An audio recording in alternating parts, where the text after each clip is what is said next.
సజ్జల రామకృష్ణారెడ్డి గారు అసలు మాట్లాడితే ఆయన ప్రెస్ మీట్ ఎంత ఘోరంగా ఉందండి. ఆ ఈ మాటలు మాట్లాడతామంటలా ముఖ్యమంత్రి ప్రపంచంలో చరిత్రహీనని తిట్టిన వాళ్ళ నాయకుడు కనిపించడు.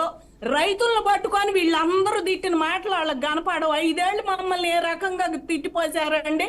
మేము అడుగు బయట ఇక్కడ ఒక పోలిక తీసుకురావాలి ఇదే పోలీసుల సందర్భంలో. చేత కొట్టియటం ఇవన్నీ ఎస్ మేము వరలక్ష్మి గారు, కనిపించవండి. ఎస్ వరలక్ష్మి గారు, ఆ?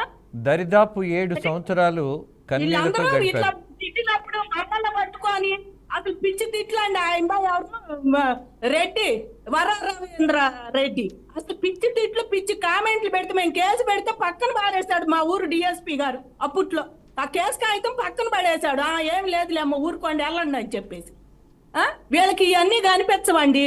ఏదన్నా అంటే అమ్మడి రాంబాబుని కొట్టారు వాళ్ళ ఇంటి అన్న కోల్డ్ బ్లడ్ మర్డర్ అంట ఆయన చెబుతాడు. అంటే మర్డర్ చేయటానికే వాళ్ళు ధర్నా చేస్తున్నారు. ఈయన పోయి మళ్ళీ ఈ మాటలు తిట్టాడు, చెయ్యండి అని తిట్టాడు కావాలి. మరి మర్డర్ ఏందండి అసలు? వాళ్ళు ధర్నా చేసేటప్పుడు అసలు ఈయన వెళ్తాం ఎందుకు? అక్కడ ఆవిడ ఎమ్మెల్యే కనపడితే ఎమ్మెల్యే ధర్నాలో కూర్చుంది. ఆవిడ లేచి వస్తుంటే ఇంకేముంది, ఆవిడని పట్టుకొని ఇష్టం వచ్చినట్టు ఆవిడ ఇదంతా చేయించిందని ఆమెను కూడా కలిపారు.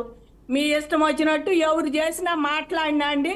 వీళ్ళు చేసిన గత 5 ఏళ్లలో చేస్తున్న అరాచకాలకి పరాకాష్ట నిన్నటిదైతే జనం ఆపుతున్నారు. చాలా వరకు సహనం పాటించారు. వీళ్ళు ఎన్ని చేసినా కూడా చాలా వరకు సహనం పాటించి నిన్న కొంచెం బరెస్ట్ అయ్యారు.